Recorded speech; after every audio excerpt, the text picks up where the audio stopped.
नमस्कार बच्चों, मैं लक्ष्मी गोस्वामी राजस्थान सरकार व वेदांता के CSR इनिशिएटिव ई कक्षा में आप सभी का स्वागत करती हूं, जिसके टेक्निकल पार्टनर हैं मिशन ज्ञान।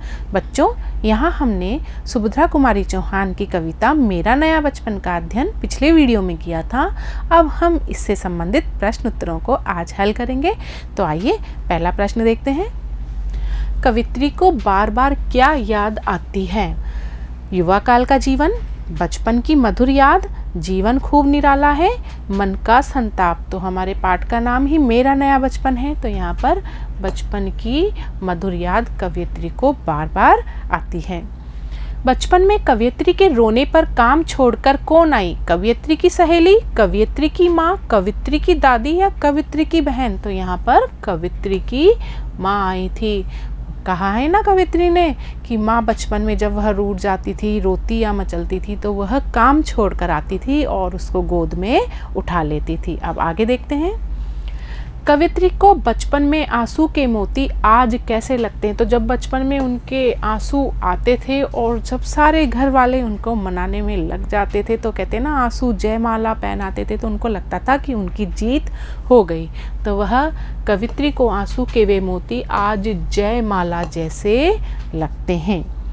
कवित्री की बिटिया कवित्री को क्या खिलाना चाहती थी? कवित्री की बिटिया उसे मिट्टी खिलाना चाहती थी।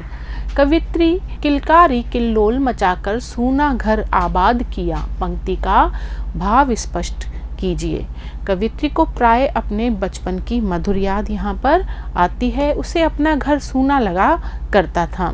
बेटी के आगमन से उसका घर फिर से बेटी की किलकारी और किल्लोल से और कीड़ाओं से गूंजने लगा। बेटी ने उसके घर के सूनेपन को समाप्त कर दिया।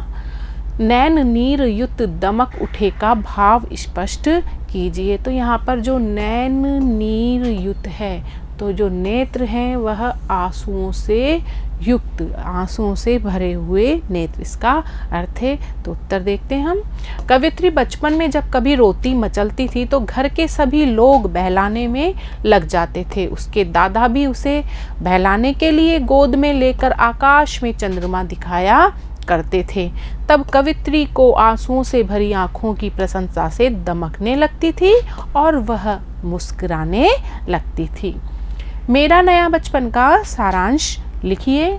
मेरा नया बचपन कविता सुभद्रा जी की एक मनमोहक रचना है। कवियत्री जी ने जीवन में सबसे अधिक प्रिय बाल्यावस्था के भावभीने शब्द चित्रों से इसे सजाया है।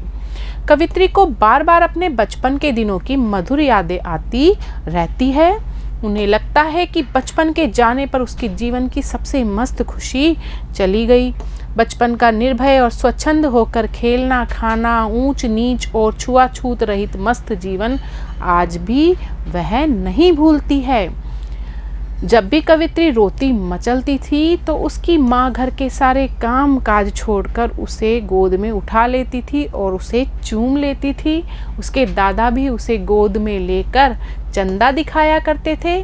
बचपन बीतने पर, किशोरावस्था आने पर उसके हाव भाव, गतिविधि और रुचियाँ सब कुछ बदल गए। कवित्री को यौवन का संघर्ष भरा जीवन उबाने लगा।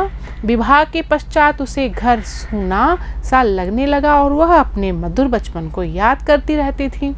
तभी उसके घर में एक बेटी ने जन्म लिया और कवित्री की तो जैसे सारी दुनिया ही बदल गई। तो यहाँ पर दिखाया गया है कि कवित्री का बचपन कैसे वापस लौट के आया।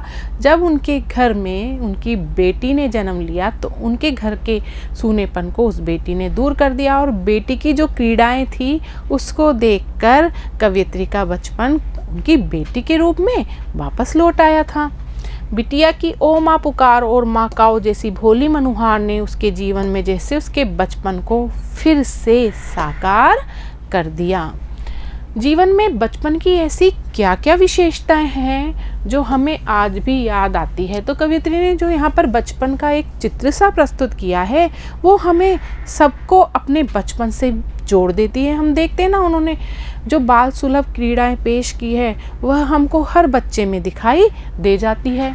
जीवन में बाल्यावस्था का भोला और अलमस्त सौंदर्य ऐसा है जिसे मनुष्य कभी नहीं भूल पाता है। जब भी व्यक्ति बच्चों को अटखेलियाँ करते, रूठते, उछलते कूदते देखता है तो उसे अपना बचपन याद आए बिना नहीं रहता है। और कवित्री की इस कविता में हमने भी अपने बचपन को याद किया है, या फिर हम अपने आसपास के बच्चों के बचपन को देखते हैं तो हमें वह तस्वीर दिख जाती है।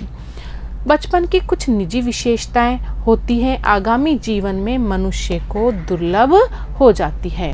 ये है निश्चितता, बेफिक्री, अल्लड़फन मस्ती, भोली प्रतिक्रियाएं और ऊंच नीच और छुआछूत से अनजान। रूठना, मनाया जाना आदि। युवावस्था में मनुष्य को चिंताओं, जिम्मेदारियों, चुनौतियों और संघर्षों का भार ढोना पड़ता है। ऐसे क्षणों में उसे बचपन की यादें बड़ी सांत्वना देती है। तो यहाँ पर बचपन का महत्व है कि यदि हम बच्चों से जुड़े रहेंगे या अपने बचपन को याद करते रहेंगे तो हमारे जो मनुष्य की चिंताएं हैं, जिम्मेदारियां हैं, चुनौतियां और संघर्षों का जो भार हमारे ऊपर है, हम उनको थोड़ा हल्का कर सकते हैं। तो बच्चों, इन प्रश्न उत्तरों को आप याद कीजिए, इनको अपनी कॉपी में लिख लीजिए। और अब अगले वीडियो में हम सृजन के गद्य भाग के पाठों को पढ़ेंगे। तब तक के लिए धन्यवाद।